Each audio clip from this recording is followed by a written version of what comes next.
தினமொரு வசனம். சங்கீதம் 37 வசனம் 29.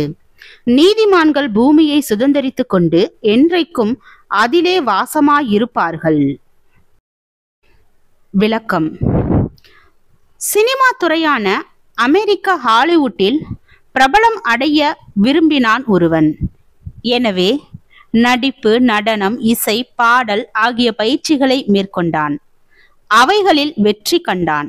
சினிமா துறைக்குள் பிரவேசிக்க விரும்பின போது அவனுடைய நல்ல தோற்றம், நடிப்பு திறன் யாவும் அவனுக்கு கை கொடுத்தது.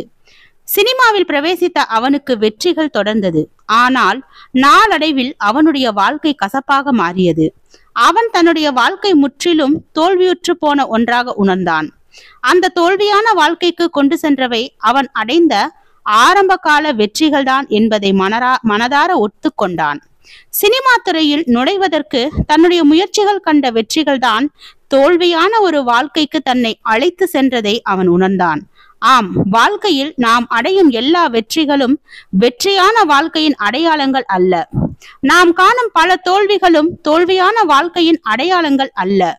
சிலர் கல்வி, தொழில், சமுதாய அந்தஸ்து, நட்புகள், அதிகாரங்கள், பதவிகள், செல்வ வளமை ஆகிய பல நிலைகளில் தாங்கள் கனவு கண்டபடியே வெற்றி அடைகின்றனர். ஆனால் அந்த வெற்றிகள் நிறைந்த வாழ்க்கையிலோ அமைதியின்மை, நிறைவின்மை, மன ரீதியான பிரச்சனைகள், உடைந்த உறவுகள், தொடர்ந்த சலசலப்புகள் ஆகியவைகள் வந்து சேர்ந்து விடுகின்றன. ஆம், வெற்றிகள் பல நிறைந்த வாழ்வு தோல்வியான ஒரு வாழ்க்கையாக மாறுகின்றது. அதுபோல தோல்விகள் நிறைந்த சில வாழ்க்கைகள் வெற்றியான ஒரு வாழ்க்கையாக மாறிவிடுகிறது. யோசேப்பின் வாழ்க்கை தோல்விகளின் தொடர்ச்சியாகவே இருந்தது. தகப்பனின் நல்ல உறவை இழந்தான். வாழ்ந்த இல்லத்தையும் வளர்ந்த ஊரையும் இழந்தான். செல்ல பிள்ளையாக வாழ்ந்த லகுவான வாழ்க்கை சூழ்நிலைகளை கண்டபோது அவைகளையும் விரைவில் இழந்தான்.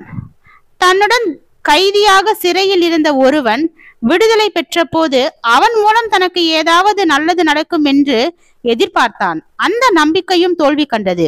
ஆயினும் பின்னாட்களில் அவனுடைய வாழ்க்கை ஒரு வெற்றியான வாழ்க்கையாக விளங்கியது. அதற்கு காரணமாக இருந்தவைகள் அவன் காண நேரிட்ட தோல்விகளே. பல வெற்றிகள் தோல்வியான ஒரு வாழ்க்கையை உருவாக்குகின்றன. பல தோல்விகள் வெற்றியான ஒரு வாழ்க்கையை உருவாக்குகின்றன. இந்த வித்தியாசம் எதனுடைய அடிப்படையில் ஏற்படுகின்றன என்பது முக்கியமான ஒரு கேள்வி. தேவ உறவும் தேவ சார்பும் தேவனை மையமாக கொண்ட ஒரு வாழ்க்கை முறையும் தான் அந்த வித்தியாசத்தை உருவாக்குகின்றன. ஜெபம்.